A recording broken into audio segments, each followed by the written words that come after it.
But the Lord, the joy of the Lord is our strength. Di po ba? Amen? Kanina pong maawit tayo, I am so much inspired, I am so much blessed. While we are worshiping God, I felt His presence. At esensya yun ay lumaloy. And I was strengthened and I was encouraged kasi po yung mga inamit nila ay may kaugnayan po sa mensaheng inihanda ko sa mga nakaraan na araw. And I'm encouraging you po, napakasarap po to be broken in the presence of God. And you can only find brokenness through the reality of Jesus Christ. Na maging tunay ang Panginoong Diyos sa ating mga buhay. Actually, nagpapasimula pa lamang po ang 2013. And I didn't know, I don't know, I cannot understand ang ginagawa ng Panginoon sa akin. The Lord is stirring me up. And He's breaking my heart. Bahagya lang na I cannot control it. Talagang nadarama ko kanyang presensya. He is coming. He is coming. He is coming. Alam niyo po, I want to share to you about the depthness of an intimacy with the Lord. And we cannot experience that depthness kung walang encounter, kung wala tayong karanasan, kung wala tayong makikipag-ulayaw sa Panginoon, at kung walang pagbibisita ang Panginoon sa atin. Bibisitahin po tayo ng Panginoon kung tayo magpapakalapit sa Kanya. Hello? Hello, last Friday po, tuwang-tuwa ako dahil lumipat po kami sa bahay sa Carmenville. Kaya po kami lumipat doon dahil may mga bisita tayong darating. Instead, i-hotel po natin sila. Ang mahal po ng hotel. Nag-inquire po ako kasi mga Amerikano po to. Hindi naman sila pwede sa mga, alam niyo na, mga mumurahing hotel.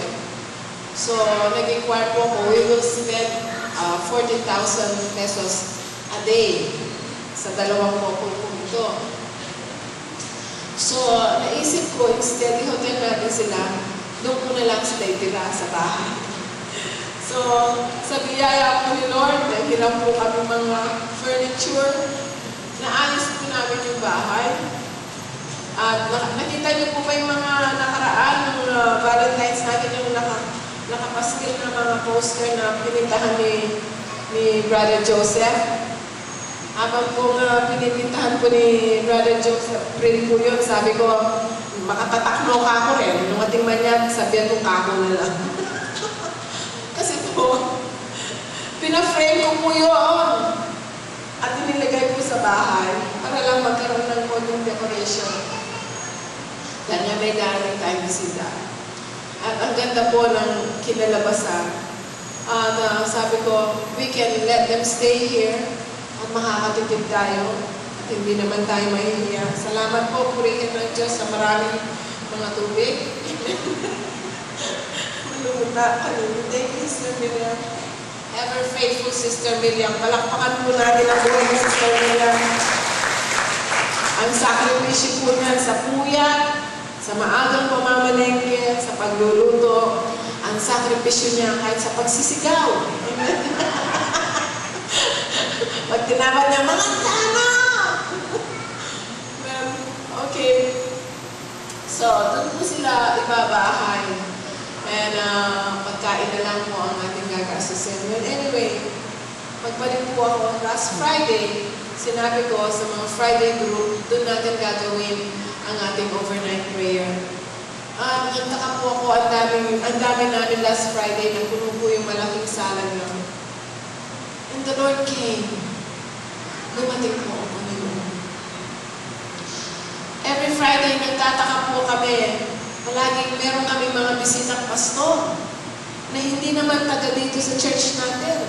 Last Friday po, may dumating na pastor sa ibang church. Itong Friday na to, meron na naman dumalong pastor. Galing naman ng Pora. Imagine po yun, ang layo pa ng pastor na yun. But the Lord came. Ang mag-asawang pastor na to talagang magang-maga ang mata nila after that. There was visitation from the Lord. A sudden visitation from God. Are you expecting a sudden visitation from the Lord? Are you? Hello? Are you expecting a sudden visitation from God? Amen? Ako po everyday, moment by moment, sinabi ko nga sa kanila, kung alam nila, sabi ko, para na akong luka-luka. Pag nasa kwarto na ako, may yakap akong ganito. Naglalakad ako, kayakap ko siya. Ni-imagine ko kasama ko siya, naglalakad kami, nagkukwentuhan. Kung minsan naman may kahawak ako, pag natutulog ako, may kahawak ako, ini-imagine ko kasama ko ang Panginoon. Kahawakan ko siya ng kamay. I am, and I am always expecting a sudden, powerful visitation from God. Yun ang palaging nasa puso. And God is stirring my heart. Pinapa-apoy niya, pinapaliyab niya yung simbuyo ng damdamin ko para sa Kanya. I have come close so many times, but I want more. Alam niyo po, I cannot share to you yung ilang mga private experience ko sa Panginoon. Because you might not understand me if I share them to you today. But those experiences, sabi sa Panginoon, Lord God, I want more. Nais ko pa. Uhaw pa ako sa iyo.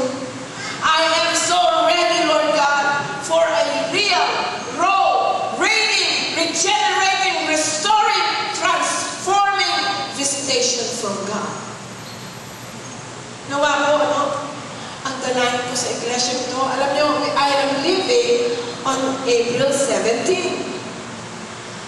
Medyo magtatagal po ako sa Amerika, kasama ni Pastor, dahil kailangan kong ilipat yung church natin. Kasi po yung contract natin sa church natin doon ay natapos na. So, we have to look for another place para i-transfer po yung church. So, binigyan pa po kami ng at least, sa pagbalik ko, binigyan pa kami at least 1.5 months saka para makahanap ng lugar. So, I have to help him. Kaya, sana, ang dalangin ko sa Panginoon before April 17, hallelujah, magsimula sa linggong ito, we will seek God and ask the Lord, keep asking the Lord for a divine visitation. Amen? Amen? Alam niyo po, the atmosphere, kung makikita niyo lang, kung nadarama niyo lang, the atmosphere is very right. Hinog na. Ang kapaligiran ay hinog na. And the climate, ang panahon, is already perfect for an outpouring of such magnitude that time stands still, causing sinners and the saints alike to be what? Baffled by the boldness, audacity of God. When God suddenly comes, He comes with boldness.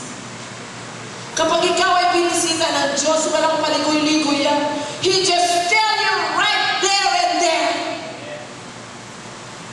And I appreciate Him. Walang nakatago sa kanya, direction dito man. He tells you directly. And once you've seen that, and once you hear that, anong resulta nito? You will repent. Ikaw ay magsisisi. You will be broken. You will humble yourself before Him. You will be broken in His presence and cry out to Him, God, forgive me. God, forgive me.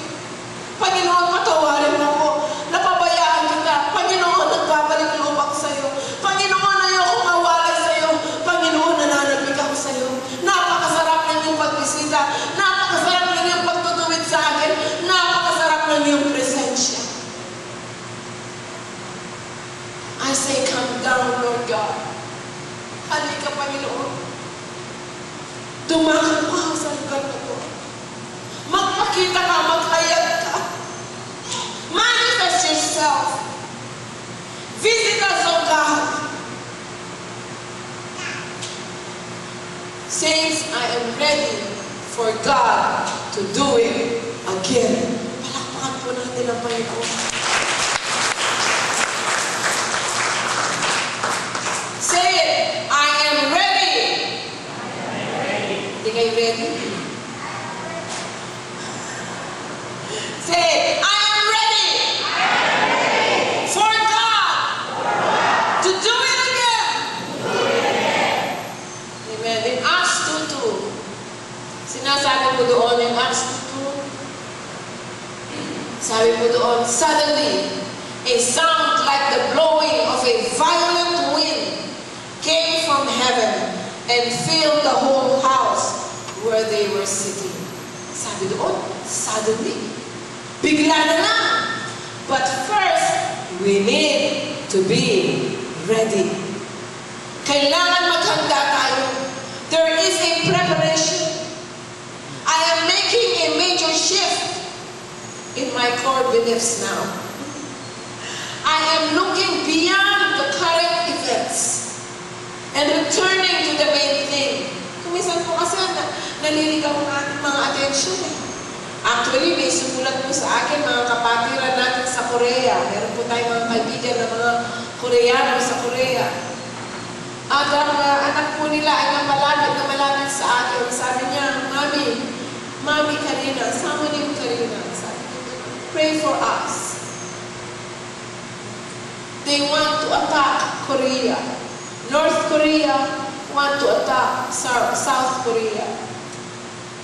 Nakatutok na ang kanilang missile sa amin sa kanila. Nagsusulatan po kami ng pastor na to, ng kanyang mga anak. At sabi ko sa kanila, keep praying, keep praying, keep praying. And ask the Lord for direction. If God will permit na babalik kayo muli dito sa Philippines, do it so. But let's pray, hindi matuloy ang gera niya. So these are current events. Yung mga nangyayari po sa South, mga current events yan. Mga nangyayari sa China, mga current events yan. Mga nangyayari po sa Middle East, mga current events yan. But let us not let those things distract us and take us away from the main thing. What is the main thing? Asking God to come down. Lord, come down. Pour out your presence. Manifest yourself and visit us. Hello? Alam niyo po ba, kapag tayo binisita ng Panginoon, at patuloy na binibisita, at patuloy na nagiging tunay ang Panginoong Diyos sa ating mga buhay, you will not be afraid of anything. You know why? Because the safest place to be is in the presence of God. Yun po. You will not see the weakness of your brethren. Hindi mo makikita ang kapangitan ng isa. Hindi mo makikita ang nakakainis na ugali ng isang tao makulit. Hello? Because the presence of the Lord satisfies you. Hallelujah. Hello? Hello? Diba? It just satisfies you. Sabi po ng isa, pastora, pasensya na po. Ang dami niyong tinuto sa akin, nakalimutan ko lahat. Di po ba? Maghapon ng umiikot siya na. Tapos pagdating na, nakalimutan niya. Hindi po, tatawa lang ako.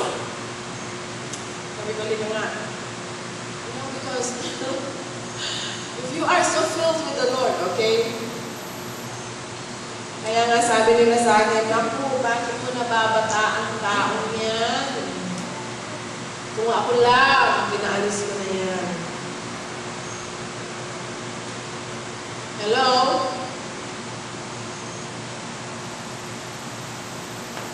Hindi ko alam sa atin, ano?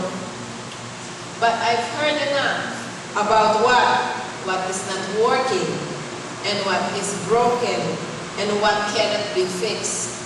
Kung ba, eto, dapat ang gawin natin sa church na yan. Ito dapat ang programang gawin natin. Tignan mo naman ang nangyari ngayon. Wala rin silang ginawa. Wala na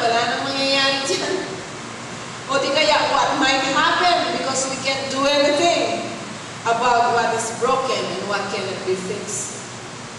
Ayaw ko na pong marinig ang mga ganito. Or the story about corruption. Lalo na tayo, ang bansa natin. The corruption of men. The corruption of many Christians. Alam niyo po, if we are having encounter with the Lord, magkakaroon tayo malaking takot sa Panginoon. Ang corruption po sa mga Kristiyano, ginagawa nila ang pagkakitaan ang iglesia. Magpapakalapit ako sa church na to, magpapakalapit ako sa church na to. Ano na kailangan ng ganito ang church? Ako na lang hahanap, tapos magtutubo ako. Hello?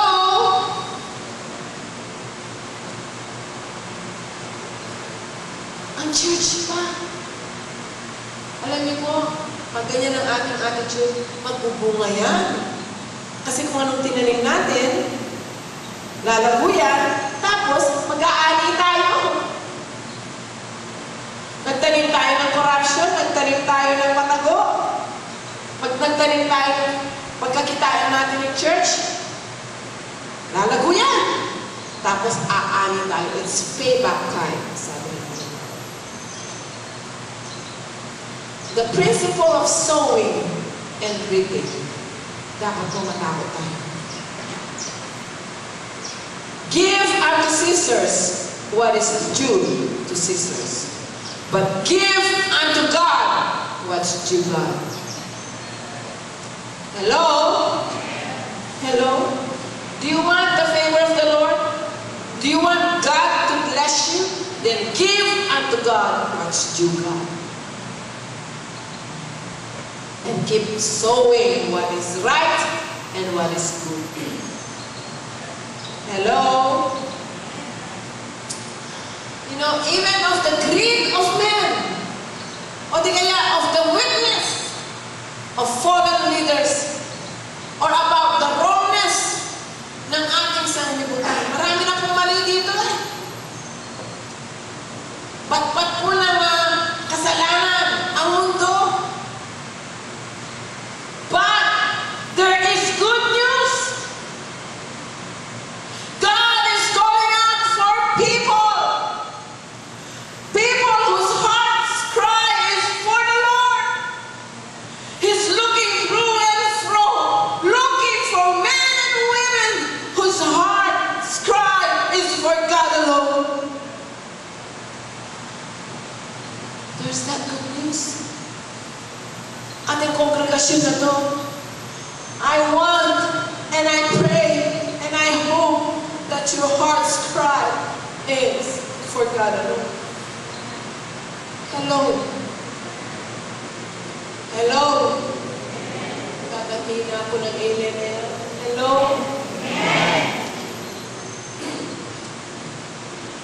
If you ask me, the only problem is that we think we are the center of the world. Kaya, I have the right. Karapatan ko to eh. Pag masama, masama. Baka karapatan ko to eh, paglalaban mo. The more na ipaglalaban mo, the more na mahihirapan ka. The more you will say, Lord God, let your will be done, but not my will, but yours be done. It's time for revival.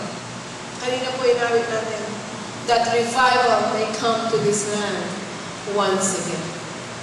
Let's pray for a personal revival, personal encounter with the Lord, a personal sudden visitation from God. I'm not talking about some sort of over-exaggerated church service with loud preaching o di kaya offbeat music. Ang lahat po yan ay mga palamuti lamang. We need the real thing. We need Jesus Himself. We need the presence of God. We need the outpouring of God's Spirit. The reality, the genuineness of His presence. We need to encounter the living God and breathe His Spirit into our spirits. We are living by the life another. Ang tinuturo ko po every Friday is about revelation. And I appreciate God because He's coming. The meaning of revelation is that you live by the life of another. And that another is Jesus Christ. Sabi nga, madalas sa akin ni Pastor, na sabi niya, please try to remember. I keep telling you over and over again, our life is not our own anymore. Our lives are not our own anymore. Sabi. Kasi po madalas yung sinasabi sa akin yun, my life is not my own. We need real life-changing encounter with the living God that flows into our homes, into the streets, in the marketplace, and certainly that flows into our church. Alam niyo po, kapag we are experiencing itong sudden visitation of God, continuous encounter with the Lord, we cannot keep Him. Lalabas at lalabas yan. Ang katunayan ng buhay ni Kristo sa atin, mag-explode yan from within us. It will come out from within us. It will affect our families. And then our families, it will come out from our homes. It will affect the streets, our neighbors, the marketplace, and even the church.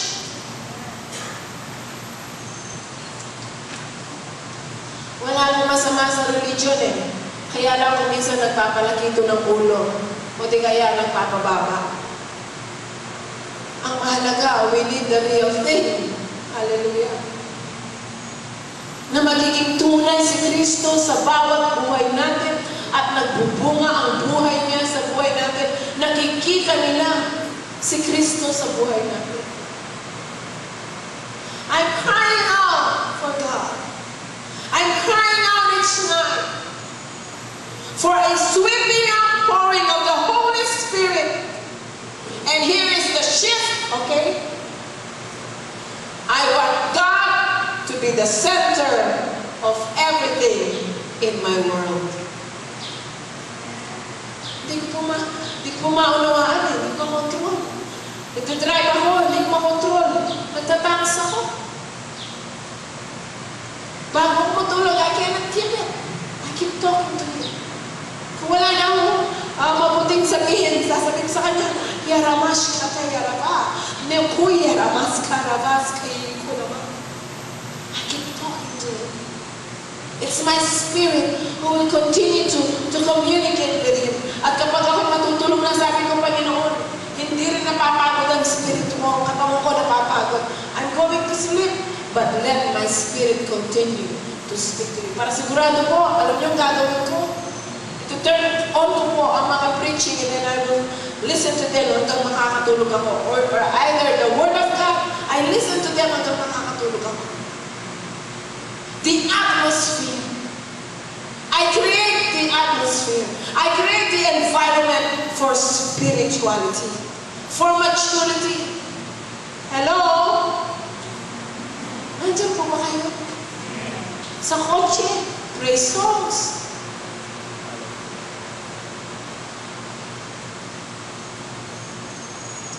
That is, if my focus does not bring Him pleasure, it is not worth my time. It is not worth living for. Sabi ko sa Panginoon, let this life give you pleasure. David cried out with all of his heart to God. Sa Psalm 42, verses 1 and 2. Ano po sabi ni David doon?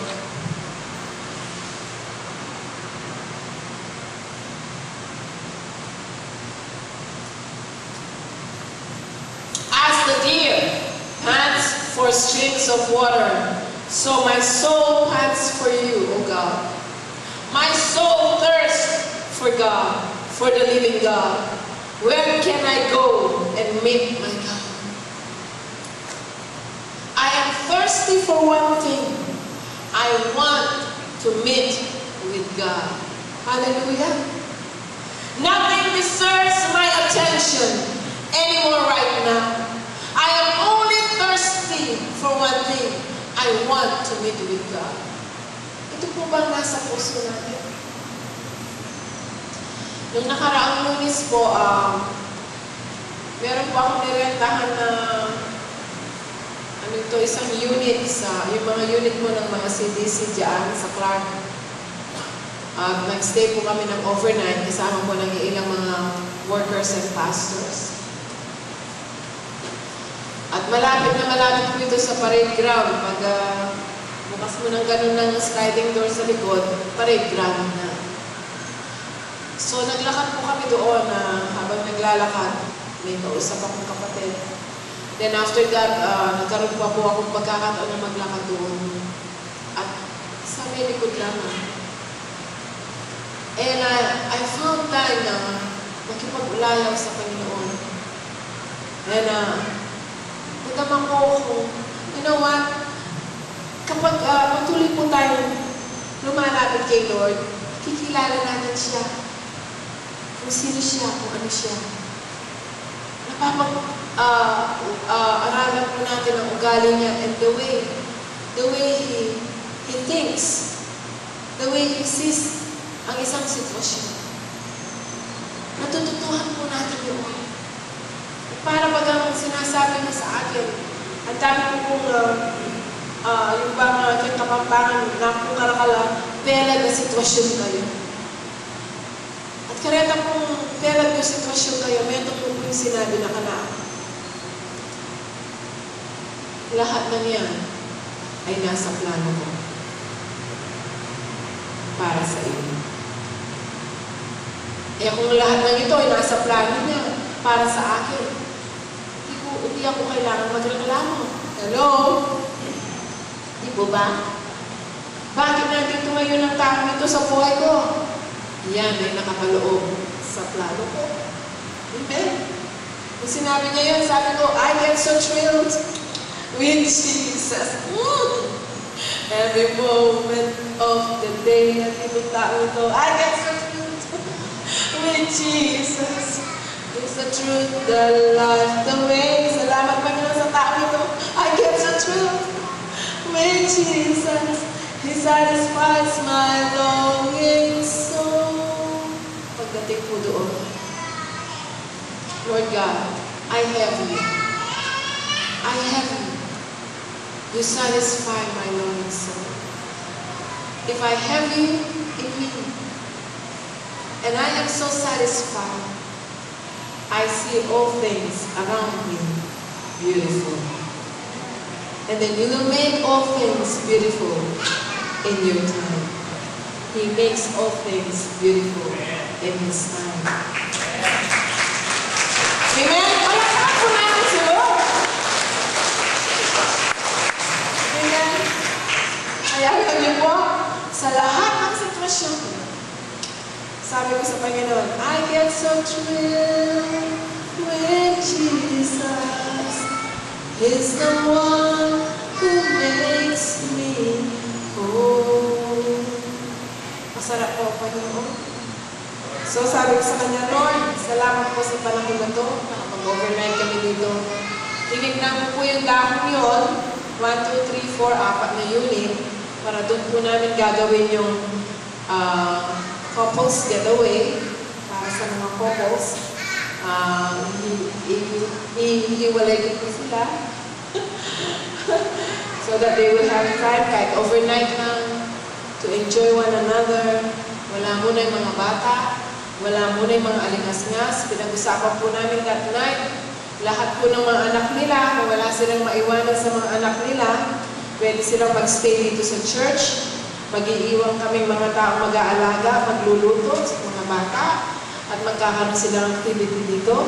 Habang naman ang mga magulang, hello, ay nandoon, amen, sa Clark, and they are having time with the Lord, at saka yung bonding time.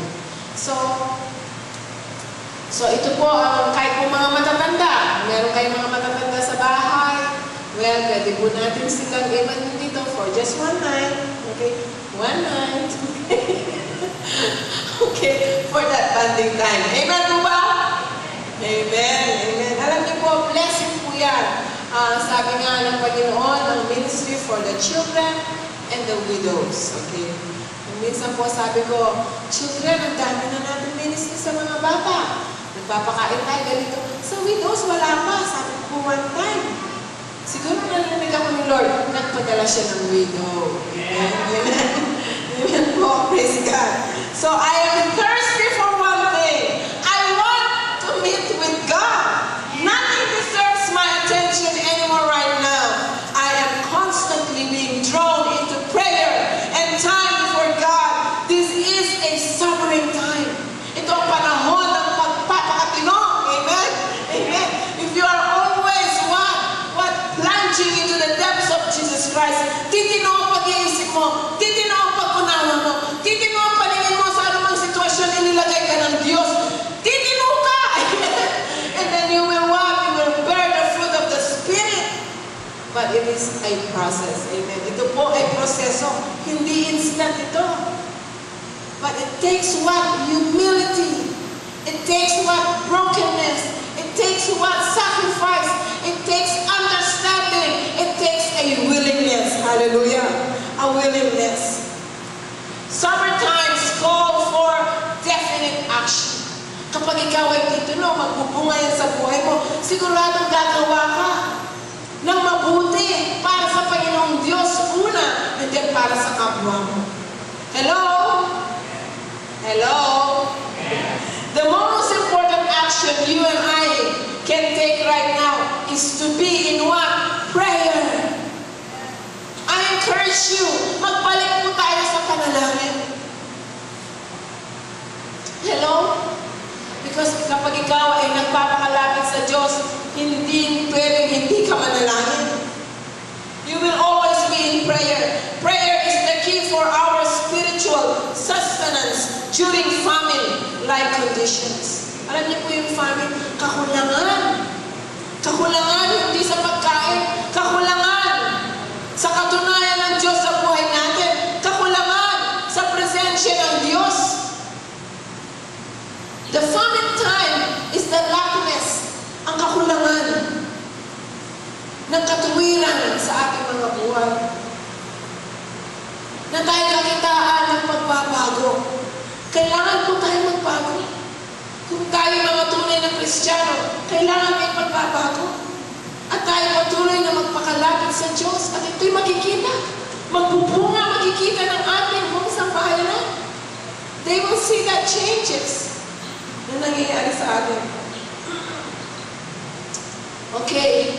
The prophet Daniel prayed 3 times a day during the captivity of Babylon. I say it is time to pray. Amen. I ask you to join me. Keep asking. Keep seeking. Keep knocking the door. Pray without ceasing. Ito po madalas ko ginagawa. I pray without ceasing. Kahit sa pagluluto, nananalangin ako, Panginoon, gawin mo masarap ito. Because God wants us to be totally dependent on Him. Sa pagtatry ko, Panginoon, tulungan mo ako. Ikaw magmaneho, ikaw magmuna sa akin. Kung magpapunta sa isang bahay ng isang tao, Lord God, ngayon pa, magmuna ka na sa mga taong bibisitahan ko. Ihanda mo kanilang puso. Sa pagdalo sa kanila, may I be able to do only your will and what you want for them. Di po ba? Keep praying. Keep asking. Keep seeking. Keep knocking on the door. Pray without ceasing. Stay in the presence of God. If we are praying without ceasing, then we are staying in the presence of God. Call upon the name of the Lord. Call upon Jesus. Seek Him for anything and everything. Now is the hour to pray. Alam niyo po, whatever you do, pray. Kung hindi niyo na maunawaan ang sitwasyon niyo, then pray. Sabi niya, Panginoon, ginawa ko ng lahat ng alam kong dapat gawin na mabuti. Ganito pa ang sitwasyon. Hindi ko na alam kung anong gagawin ko. Bahala ka na, O Diyos. Amen? Madalas po, sinasabi po ni Nanay Betty, ay, hayaan mo ang problema sa sarili niyang problema. Nakakatuwa po yun, ano? But you know what? Hayaan natin ang mga problema yan sa kamay ng Diyos. And we keep doing good, what is right, and we keep praying. At tayo magpakalapit sa Kanya. And then, we will see at the end that all things will work together for good. To them that love God, and to them who are called according to His purpose. Amen. Amen. Can we stand, please? Itutuloy ko na lang ito next week.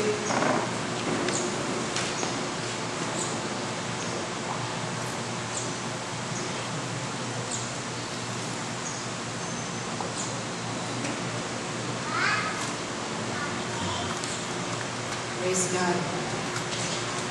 Praise the Lord. Are we praying for that divine visitation from the Lord? Alam niyo po, ang divine visitation from God will come if we will be desperate sa ating panalangin sa Kanya. Because divine desperation will result to divine visitation. We need to come before Him and be desperate before the Lord. Sabi nga po, no, pasensya na kayo kasi madalas kami mag-usap mag-asawa through Skype. And one time, hindi siya nakalabas for 1 week dahil sa kapal po ng snow. Imagine, for 1 week, mag-isa ka sa bahay, wala kang kausap. Ang kapal ng snow, hindi ka lumalabas.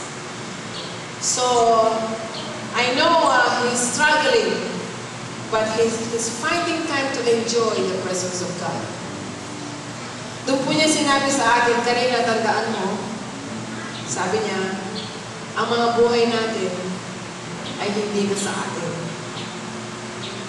Pag-aari na nito ng Diyos at ng mga tao, itinalaga niya sa ating mga buhay. Nung hindi ko po maunawaan ito, madalas, nag-struggle ako, palagi ko sinasabi sa Kanya, hindi ba pwede mag-ministry na lang tayo, maglingkod sa Diyos, kaya lang, ala nang sang kapatawo? Kasi rin maging problema, hindi tao eh. Sabi ko sa Kanya, napatawo po siya. Sabi niya, Karina, tandaan mo, pag sinabi mong ministry, tao yan. At dahil sa mga tao yan, namatay ang ating Panginoong Jesucristo. Pinagkaloob niya ang kanyang buhay dahil sa pagmamahal niya sa mga tao ng kasalanan.